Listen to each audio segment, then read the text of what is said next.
Hello, fellow YouTubers, and welcome back to Pokémon Emerald Randomlocke. On the last episode, we, now that we have the HM7 waterfall, went around Hoenn to locate said waterfalls. There was one on Route 114, which was very, very short, so it was very quick to surf up it, and there was only an item behind it. We headed off to Route 119, where there were two waterfalls, but only one was able to be reached because the other one was blocked by rocks, and beyond that one was a acrobike path, which luckily we stopped by Model to pick up the acrobike, and some berries and some secret bases. But other than that, we have everything there. So we headed off to the one over at Evergrande City, which takes us over to where the Pokémon League and Victory Road is at. We only surfed up it to get to the Pokémon Center at the top so that we now could fly there instead of having to use Waterfall every time. And there are, I think, 2 more waterfalls. Nope, there's 3. There's 3 more waterfalls left, but 2 are in the future. One is post-game, but one of them is later. The other one, the last remaining one of the 3, is in Meteor Falls, which we've already climbed. And that leads to an entirely different section of Meteor Falls beyond, up above, where the Pokemon are way stronger than the ones down below. Also, there's some trainers back here, so we split it up. Although, now that I think about it, I think this might be very short because there's not as many trainers back here like I thought. Oops. Oh well. Anyway, also I forgot to update the sidebar last episode, and Minnie's still there, despite the fact that Minnie's not in the party. Oopsies. Let's fix that. I love how I reminded myself before the episode, after the episode ended, it's like, oh yeah, make sure to put Wally in the sidebar. And then I just completely forgot when I hit render. Oops. Alright, well anyway, Salvador's at 59. How close are you to 60? Okay, about 8,000. How close is Terra to 43? About half.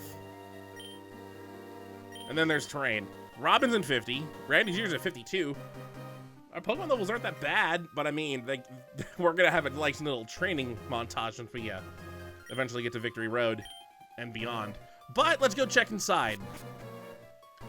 The upper half of Meteor Falls, yeah, the Pokemon here are a lot more powerful, so I'm going to definitely see if... Okay, my repel's still active, good. Although I don't think it will matter that much. So back here, there's a bunch of ledges, like so. I mean, we saw these ones down below, but we can't go up, so we must go around. We can go around this, kind of. I mean, there's nothing there. So let's go down below. And we reach the interior of Meteor Falls. There's a couple different places we can go over here. Yeah, this is gonna be way shorter than I thought. Ooh, Poison Tail. What was this item usually? Iron Tail. Oh, well, I guess it's a tail.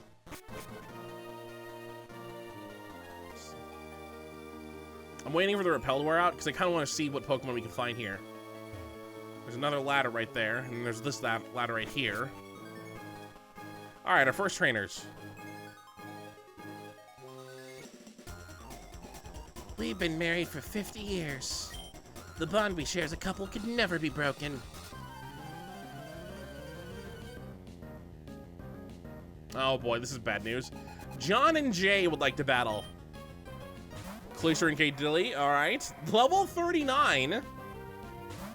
These are the strongest Pokemon we've seen other than the legendary Sneasel and the gym leader's Pokemon. So. And the sun is out. Well, that sucks for Cloyster. Does Cloyster have water absorb? Also, Terra should be terrified right now. Yeah, we're gonna switch to Randy because Randy can one-punch Cloyster.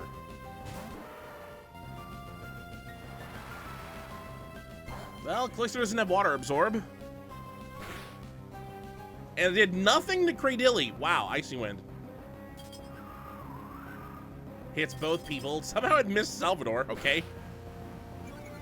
Oh, did that lower my speed? It lowered my speed. That move hurts. And Cradilly gets some stab from that. Ow. Randy Jr. can one-punch Cradilly as well. Smelling Salt is pointless. Sure, just surf again. While we Sky Uppercut cloister away.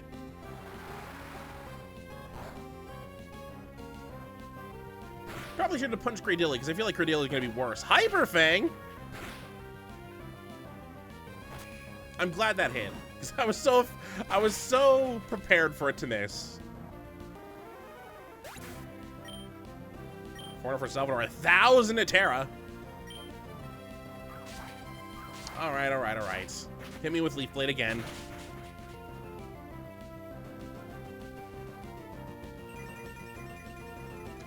It makes sense that the old person has the fossil Pokemon. I'm sorry. That was very mean to say. Oh, which one's better? Sludge? I don't think Sludge is as powerful as I think it's going to be. It is grass type, so it would work, but I think it's also rock type. And it worked. Terra with another 1,000 experience. Oh dear, we've lost my dear husband. Oh, Randy Jr. came up with the amulet coin. Young trainer, if the chance arises, will you battle with us again? I love how they spend their time vacationing in this in this dangerous spot. All right, shows how tough they are. I just do some soda pops for each. Yeah, we need to do a lemonade for Salvador here. I love how Terra's strategy for double battles is leave the double battle as soon as possible. That's been the case. All right, we have this guy here. Oh, my repel wore out. Okay, let's see what Pokemon's back here then. Wait. Oh no, I'm gonna activate my repel again. There's something else. This is where we dragon users do our training. The champion even visits. Now do you see how special it is here? And so here is another dragon tamer, Nicholas. Dunsparce. I honestly don't know how many dragon tamers there are, but oh, and he has Dunsparce? Have we seen Dunsparce? Okay. This might be the first time seeing Dunsparce. Who everyone wishes had a dragon-like pre-evolution of some sort. It has wings. It's so forgettable and it's so sad. Oh, he's got a Groudon. You know what? I'll just keep Salvador out. Sure. He's got his own Groudon. Have we seen another trainer have a Groudon? We've seen other trainers have Kyogres. All right, this is gonna dampen my water abilities, but it's also ground type, so it's super weak to water.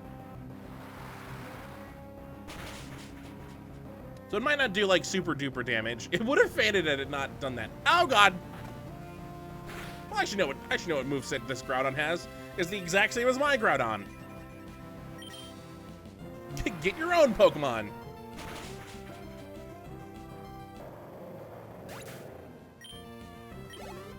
$1,200 for Salvador. All right, good. I didn't expect you to be so strong. I want to know more about your power. Let me register you in my Pokénav.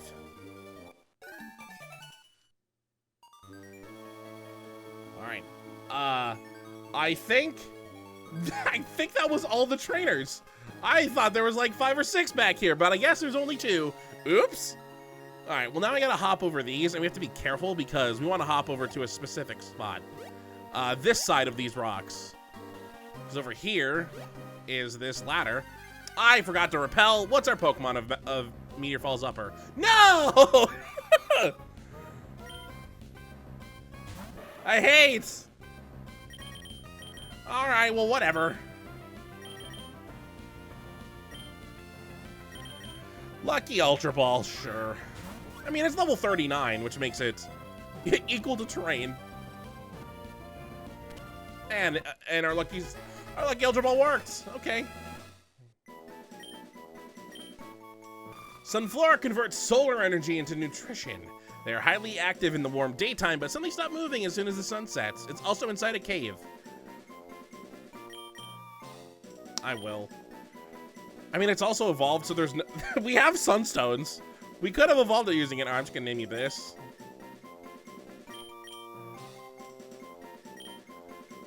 That's a cop-out. Whatever. Sunny, go to box 2. I heard its cry. I didn't know it was Sunflora's cry, but I heard it. I was like, You also heard Skip Plume's cry. Okay, so the reason why I didn't want to catch it is because there's a specific spot in Meteor Falls that has a rare Pokemon in it. And the odds of us actually getting it are probably really low because I don't know what it could be. But it's back here in this cave. So in the original Ruby, Sapphire, and Emerald, like we've mentioned before, there are two... Ooh, Body Slam's nice. There are two pseudo-legendaries, and we've seen them both. Oh, this is nice. We're already at the bottom. Salamence in its evolutionary line, which are the more standard pseudo-legendary. It's a dragon Pokemon, very similar to Dragonite. And then there's the Beldum line, which leads into Metagross, which I guess is close to what... It's like a complete opposite of Tyranitar, with it being Steel and Psychic and not Dark Rock. But, yeah. In order to get these, you have to... Well, you don't get Beldum until after... You don't have a chance to get Beldum until after you beat the Elite Four. So much for getting this pseudo-legendary in your party. But this line can only be found in these 10 squares. You can only find Bagon here in this section of the map. I have my Repel active, so there's no point. But yeah, this is where you'd find Bagon. It's like a 5% chance, if memory serves me well, which it rarely does, but now it might be the case. So if you really want a Bagon, you better come up here, and then you have to start training it. Although it's usually like level 42, so leveling it up once will cause it to evolve into Shelgon. And you just got like 7 or 8 more levels before it evolves into Salamence. I think Salamence evolves at level 50? And we would take this down here.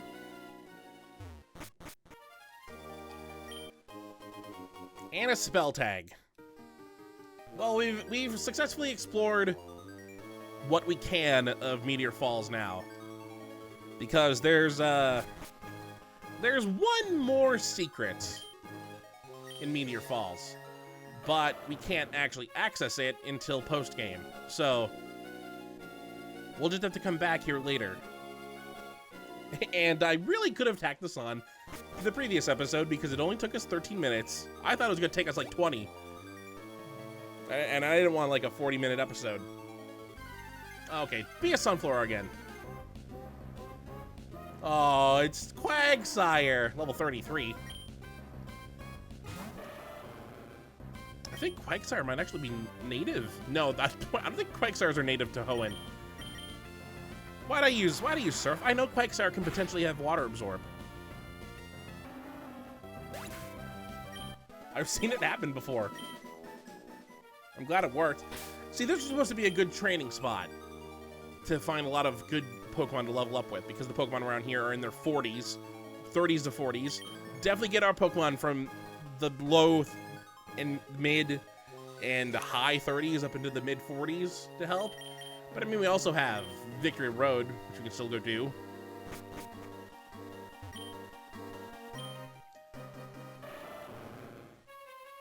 That was fun. We also did see the other waterfall that's in Meteor Falls. But once again, like the other one in Route 119, we can't reach it. And back down to level 14 Pokemon we go.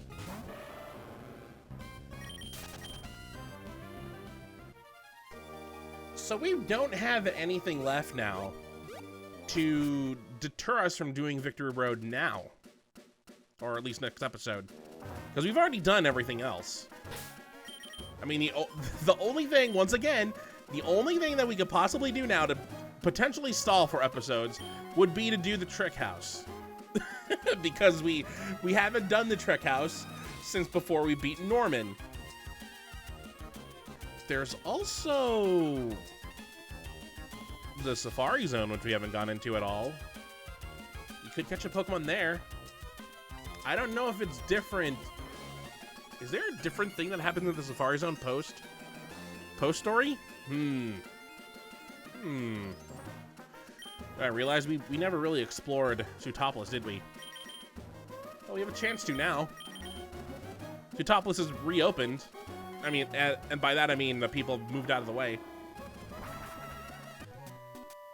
So I can actually explore the town now. Circle a night sky framed by the crater of a volcano. In that ring, stars flicker and blink as if they were alive. That's my favorite scenery. If only Hoenn had like the day-night cycle to show how this place looks like during the night. And they fixed it in the remakes where they actually have the day-night cycle, because you can see stars in this pool and it's so nice. This house just looks small. Oh, remember that e-reader thing I was talking about in Moss Deep and it got replaced by that game center? It looks like they moved it here. When I was young, I traveled the world as a Pokemon trainer. But I've become an old buzzard. My only amusement is watching young trainers battle. Yeah, and we don't have the necessary things to get the trees out of the way. So you move the Sootopolis, all right. You need the e-reader and certain e-reader cards for certain trainers to open that door. Hello, you're our first guest in a good while. You brighten my day, so I'll give you a big win. Oh, thank you. Take good care of it. It's only useful in bases. I don't have a base. So there's Wilmore dolls just sticking to my PC now. Diving in the sea, climbing up and down stairs all the time. If you live in this town, you end up getting physically fit. Which is, you know, a good thing. It's weird that they don't have like a normal entrance. I mean, look at, they have kids here. This kid just supposed to stay here his whole life? Gotta learn how to swim real early. Vampire. And its peak are two orbs placed side by side. Did you know? Yes, they're back there now. Yes, two orbs side by side. The sight of them together, it is somehow soothing. I wonder if she was going to mention like the connection between Mount Pyre and this place. There's a lot of volcanoes in Hoenn. I mean, it being an island probably made out of a volcano makes sense. There's Mount Chimney, which is still active. I think Mount Pyre used to be, because I mean it's Pyre. It could possibly be seen as like a dormant volcano. And this used to be a volcano, but then is probably super dormant, and now water has formed in the middle, and town's moved in. Did I go inside this building? I did not. I love all the TVs are on, and I don't want to read what it says. Listen up, and I'll tell you something good. There's supposed to be an ancient ruin in the sea around here. There could be treasure just waiting to be discovered down there. You're talking about the sealed chamber? I already found it. Ancient treasures. It'd be nice if they existed, but even if they didn't, it would be so beautiful to take an underwater stroll with my Pokemon. As someone who lives in Sootopolis, you have to leave. They must have, like, tremendous lung capacity. Oh, these two. Oh, no, these two. Did you know the Pokemon Seedot? It's hardly ever seen in Sootopolis. Anyway, I love big Seedot. The bigger, the better. And my younger brother, he says that Lotad is bigger. That's silly. Seedot has to be bigger than that. Huh. Do you have a Seedot with you? Please, show me. I do not have a Seedot. You don't have a big Seedot? That's too bad. If you get a big Seedot, please come show me. So this is very similar to, I think, something we've done in the past, where there was like that fisherman on Silence Bridge in Kanto who really wanted to see giant Pokemon. And I think it was, what was it, Magikarp? Was it Silence Bridge? Anyway, there was a trainer that did that, and he measured it. Oh, no, it was a Lake of Rage. That's where it happened. The biggest Seedot in history, Marco's 19.6-inch giant. That is, wait, don't I have a tape measure here? I do.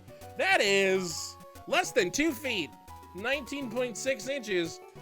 Okay, you know, for a giant acorn, that's a lot bigger than I was expecting. It's 1 foot and 8 inches. So that's not that.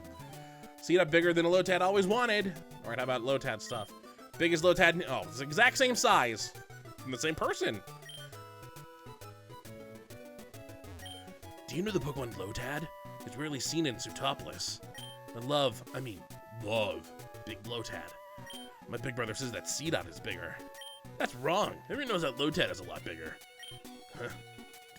Do you have a Lotad? Please, show me. Do I have a Lotad? I don't think I do. Oh, don't you have a big Lotad? Disappointing. Okay, hold on. I'm going to the Pokedex on Bulbapedia and seeing which one is Canonically bigger. If they're both the same size, boy, they planned that out. All right, so Lotad's average normal size is 1'8". Okay, all right. Okay, all right. How about that doesn't bode well. How about C-Dot then?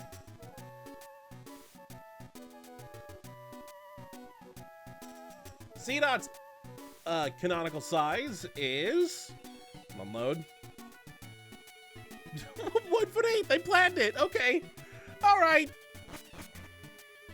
Now, how can we find bigger ones? It'll be like millimeters on their size. I think I've been in this building. They're both 1'8". I think. Oh boy, I don't even want to guess who's taller, Ludicolo or Shiftry. I want some berries, please. Kiri, pretty please.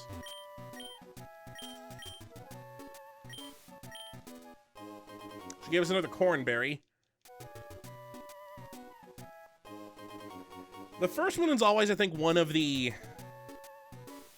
first. She uses 2 berries. The first one's usually one of the, like, in the 20s. And, like, yeah, one of these ones.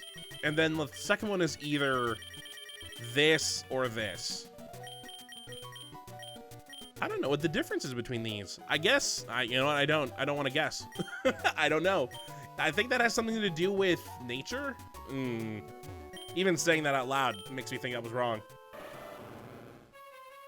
I don't think there's a lot of houses on this side. I take that back, there's more. Some of these we probably could have seen before, because they did have access to this. The cave that links Utopolis and the outside world. It seems as if the cave was made to keep something from getting out. Or am I just imagining things? I mean, you're imagining things. There's nothing bad here. An underwater volcano erupted and forced itself up from the depths. Its crater emerged from the sea and became filled with rainwater. That's as Utopolis City came into being. That doesn't explain the cave, though. Is it a natural? This cave is not a natural formation. There's the mart. We have a lot more buildings here. Someone in this town gives me a TM. There appears to be some connection between Utopolis and Mount Pyre. Friends and I did some research at the lab where I used to work. Okay, so this is the guy that's talking about it. My big brother used to study the sea. Okay, he's not gonna tell us anything more. Waste of a building. Well, lore building. Are these two people separate? You're a Pokemon trainer, aren't you? Utopolis has won as many fans, even more than his student Wallace. Do you have any? No. Oh dear, that's a little lonesome. Thank you. Trying to work a little harder to get a fan following. I've been trying for 9 years. Dedicated fans come from even outside of Hoenn. It was really wild when I went to the trainer fan club in Lily Cove. The trainer fan club in Lily Cove? I wonder, yeah, I'm desperate. I should go check. I should go check and see if they recognize me now. I have 8 badges. I still okay, this is the guy that teaches you to think. For 30 years, I've remained in Utopolis honing my skills. I'll develop a shattering TM. I bequeath it to you. So this should be Brick Break, but because we randomize the TMs, Hyperfang. It's a move so horrible that I can't describe it. He's for the last 30 years, he's practiced his biting technique. And like I mentioned before, despite how needed the Cave of Origin was in Ruby and Sapphire, it is nothing but a small detour in Emerald. This is the Cave of Origin. With the passing of the crisis, the cave too shall sleep, and you can no longer go back inside. So there's no point in the Cave of Origin even existing in this game, except for telling you where Wallace was. That's an unfortunate thing with some of the more recent remakes, is that they typically take a spot that was in the previous game and then just make it redundant. I'm trying to think of, well, there's kind of a spot in Platinum. We'll probably get to it when we, get to Platinum in 10 games. All right, I'm gonna make myself sad. Let's go to Lily Cove City and see if I have fans.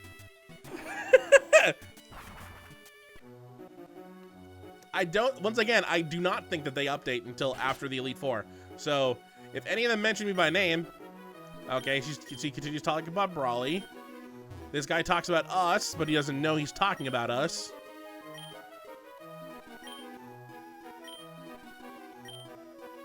Oh, I'm not famous. I'm on TV. I'm probably on your TV right now. Thank you. Okay. Okay, I'm leaving. I'm leaving. I know when I'm not wanted. Well, let's head off to Evergrande, where we have nothing stopping us from taking on Victory Road. So in the next episode of Pokemon Emerald Randomlocke, the final destination is between us and, well, the final destination is beyond this cave, the Pokémon League. But we have to go through Victory Road first, just like every other Pokemon game we do. Although this Victory Road will be way more difficult than the Victory Road was in Johto, because in Johto, there were no trainers in Victory Road. It was just Pokemon, and so you could just repel through it. The only trainer in Victory Road was your rival, who, I mean, we forced May to retire, so, Anyway, until next time, hopefully you enjoy.